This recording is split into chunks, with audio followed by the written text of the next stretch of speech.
السلام علیکم۔ اس وقت جو ہے وہ ابو مراد کے پاس جو ہے ہم آئے زیارت کو، جو کہ بہت قریبی صحابی تھے امام رضا کے، جو ان کے ساتھ جو ہے مدینہ سے جو ہے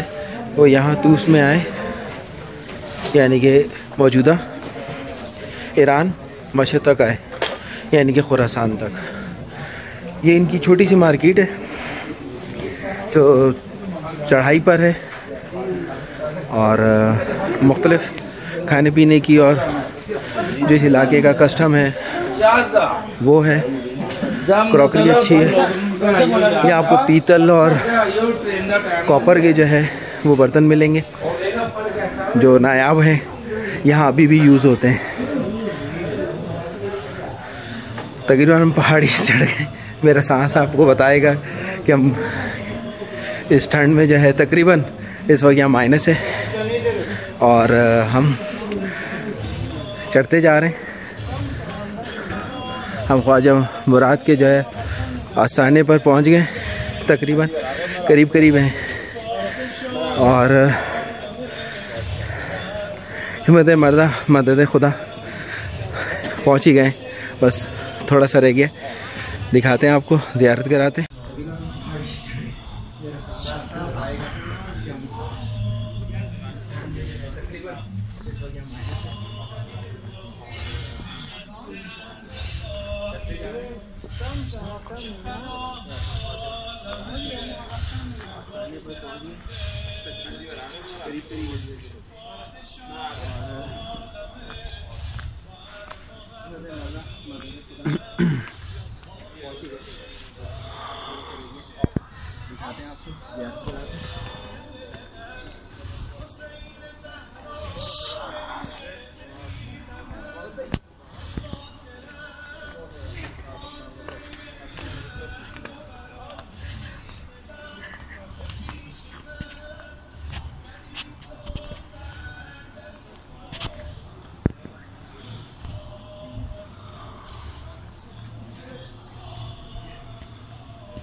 دونیشن نزدانه هم انشاءالله برای تعمیر و تکمیل صحن جدید.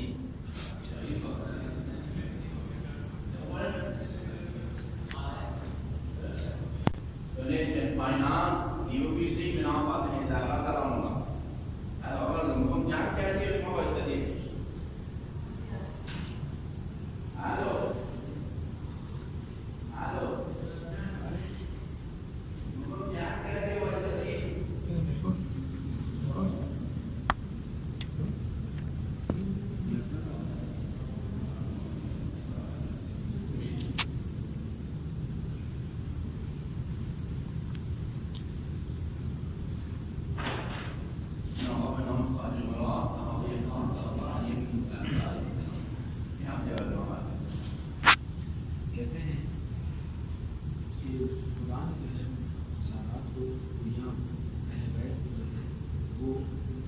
اسی طرح رکھا جیسے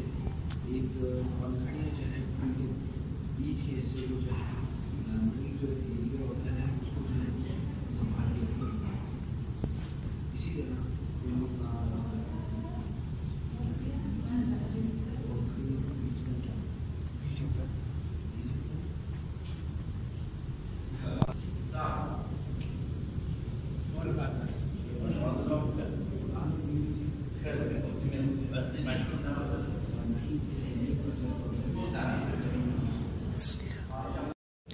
کہتے ہیں کہ خدا نے جو ہے سادات کو یا اہل بیت کو جو ہے وہ بالکل اسی طرح رکھا جیسے ایک پنکھڑیاں جو ہیں پھول کے بیچ کے حصے کو جو ہے مڈل جو ایریا ہوتا ہے اس کو جو ہے وہ سنبھال کے رکھتی ہیں. اسی طرح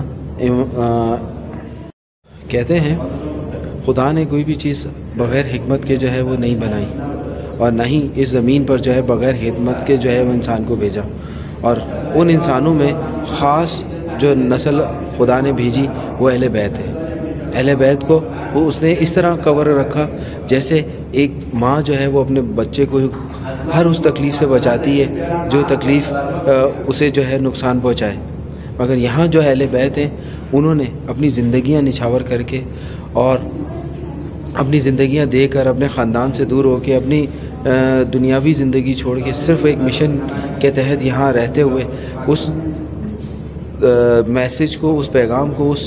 قرآن کو جو ہے وہ آج کی دنیا تک جو پہنچایا وہ آپ کے سامنے ہے اور ہم اس کو ڈیلی تقریباً جو ہے وہ اس کی تلاوت کرتے ہیں. اہل بیت کے ساتھ خدا نے کچھ ایسے لوگ بھی جوڑے جو ان کی مدد کے لیے ہر اس وقت ان کے ساتھ رہے جب ان کو ضرورت پڑی. اپنی جانیں بھی دیتے رہے اور نچھاور بھی اپنے آپ کو کرتے رہے، ہر طرح سے ان کی خدمت بھی کرتے رہے اور اس کے ساتھ ساتھ اپنے مشن پہ بھی جاری رکھے. یہ وہ محبت تھی ان لوگوں کی جو اہل بیت کے لیے پیدا ہوئی، اور جس کے بھی دل میں اہل بیت کی محبت پیدا ہو جاتی ہے وہ ان کی طرف کھنچا چلا جاتا ہے. اہل بیت ہے ہی ایسی خوشبو جو ایک بار جو سونگھ لیتا ہے وہ اس کا دیوانہ ہو جاتا ہے. آج ہم جس در پہ کھڑے ہیں یہ بھی جو ہے وہ شدائی تھے اہل بیت کے. یہ امام رضا کے جو ہے خاص اور قابل اعتماد جو ہے صحابی تھے. خواجہ مراد ان کا اصل نام ابو حبیب تھا، اور یہ بھی جو ہے جب مدینہ سے جو ہے ان کو بلایا گیا امام رضا کو، یعنی کہ خلیفہ مامون رشید نے جو ہے ان کو خراسان بلایا ایران موجودہ میں، تو ان کے ساتھ جو ہے اپنی عشق اور محبت کے باعث جو ہے وہ امام رضا کے ساتھ جو ہے یہ ہو لیے، اور جو جہاں ان کو جیسے تکلیفیں ہوئیں ساتھ ساتھ برداشت کرتے رہے، ان کی خدمت کرتے رہے. اور خدمت کا یہ تھا کہ وہ ایک خاص درجے تک جو ہے وہ امام کے پاس پہنچ گئے جہاں بہت سی ان کو جو ہے وہ خصوصیات حاصل ہوئیں اور بہت سی نزولیات اور بہت سے علم جو ہے وہ انہوں نے دیکھا اپنے سامنے، اور ان کا عقیدہ مضبوط سے مضبوط ہوتا چلا گیا. یہی وجہ تھی کہ جب خلیفہ مامون نے جو ہے امام رضا کی شہرت دیکھتے ہوئے اور ان کی روز بروز حلقہ جو ہے لوگوں کا تھا وہ بڑھتے ہوئے دیکھتے ہوئے ان کو جب زہر دی گئی تو ابو مراد جو تھے اس وقت وہیں موجود تھے. انہیں کے سامنے یہ سارا سین ہوا. وہ جس طرح انہوں نے برداشت کیا اور ان کے امام کے کچھ چیزوں کو آگے لے کے چلے، یہ سب سے بڑی صبر کی بات ہے اور بڑے دل گردے کی بات ہے کہ ایسے بادشاہ کے ساتھ رہتے ہوئے، خلیفہ کے ساتھ رہتے ہوئے جو جانوں کا دشمن ہے، اہل بیت کے ساتھ ساتھ اہل بیت کی محبت کرنے والوں کی بھی، خواجہ مراد جو ہے وہ ون آف دیم ہے، ان میں سے قریب رہے. ان کی شہادت کے بعد جو کچھ عرصے بعد جو ہے انہوں نے ان کی شہادت کا جو ہے وہ پورا جو ہے وہ قصہ بتایا کہ کس طرح جو ہے وہ زہر دیا گیا، اور لوگوں پہ یہ بھی افشا کیا انہوں نے یا ظاہر کیا کہ ان کی غسل اور تدفین جو ہے وہ کس طرح ہوئی اور کیا اس وقت کیفیت تھی ان کی. تو یہ بھی انہوں نے لوگوں کو بتایا. جب حاکم کو پتہ لگا یعنی خلیفہ کو پتہ لگا تو فوراً ہی اس نے جو ہے ان کو جو ہے وہ قتل کرنے کا جو ہے وہ پلان کیا اور ان کو قتل کروا دیا. خواجہ مراد جو ہیں انہوں نے جو ہے نہ صرف اس عرصے میں جب تک انہوں نے راز جو فاش نہیں کیا تھا، انہوں نے جو ہے امام کے چیزوں کو امام کے عمل کو جو ہے وہ اپنی زندگی بناتے ہوئے لوگوں تک پہنچایا. جو آج جو خاص امام کے قریبی کی جو معلومات ہیں، جو لاسٹ پیریڈ کی جو معلومات ہیں، اور جو انہوں نے یہاں کے یہ اپنا ٹائم پاس کیا اور علم کو پھیلایا، اور کس طرح جو ہے وہ مدینے سے جو ہے یہاں ہجرت کی اور واحد امام ہوئے جو وہاں سے نکلے اور عرب سے نکل کے جو ہے وہ عرب سے باہر ایران میں، موجودہ ایران میں جو ہے وہ انہوں نے اپنے علم پھیلایا. اسی طرح امام موسیٰ کاظم کی اور بھی اولادیں ہیں جنہوں نے بہت ساری قربانیاں دی ہیں. امام رضا کے پیچھے پیچھے چلتے ہوئے باقی ان کے بہن بھائی جو ہیں وہ چلتے گئے اور اپنے نذرانے دیتے گئے اور اس علم کو محفوظ کرتے گئے جو آج ہم ان کی تربتوں پہ، ان کے مزار پر آ کر جو ہے وہ حاصل کرتے ہیں، محسوس کرتے ہیں اور روحانیت پاتے ہیں. ان کے نہ صرف ان کے ساتھ انسانوں نے ساتھ دیا بلکہ غیر مخلوق نے بھی جو ہے وہ ایسے جو نہ دیکھنے والی یعنی کہ جنات نے بھی اور دوسری مخلوق نے بھی ان کا بہت ساتھ دیا اور ان کے ساتھ ساتھ پیش رہے. اور یہی وجہ ہے کہ آج یہاں پر صدیاں گزرنے کے بعد بھی وہ کیفیت، وہ محسوسات اور وہ روحانیت آج بھی موجود ہے. ان کا جو موجودہ مزار ہے یہ تقریباً مشہد سے جو ہے وہ 14 کلومیٹر کے فاصلے پر ہے اور بین اللود پہاڑی پر یہ واقع ہے. اور یہاں سے جو ہے وہ امام کا بہشتی دروازہ جو ہے وہ سامنے دیکھا جا سکتا ہے اور دوربین سے، اور ویسے بھی پرانے زمانے میں نظر آ جاتا. اب تو عمارات بن گئی ہیں تو بہت سی چیزیں جو ہے وہ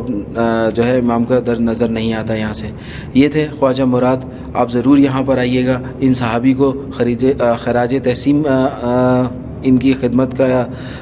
دیں اور ان کے وہ نذرانے جو انہوں نے دیے، ان کی وہ خدمات کو سرائیں اور ان سے پیار کریں تاکہ ہم سمجھ سکیں کہ اہل بیت سے پیار کرنے کا کیا مطلب ہے. ان کو اسٹڈی کریں، ان کی تعلیمات کو عام کریں اور ان کے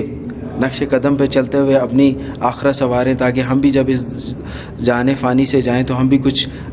اچھے اور نیک اعمال کے ساتھ ساتھ یہ بھی بتا سکیں کہ ہم نے اہل بیت کو فالو کیا، ان کے چاہنے والوں کو فالو کیا اور ان کے ماننے والوں کو فالو کیا. میری معلومات آپ کو اچھی لگی ہوں تو لائک و شیئر ضرور کریے گا، اور جب بھی ایران آئیں، مشہد آئیں تو یہاں پہ ضرور آئیے گا اور دیکھیے گا. السلام علیکم.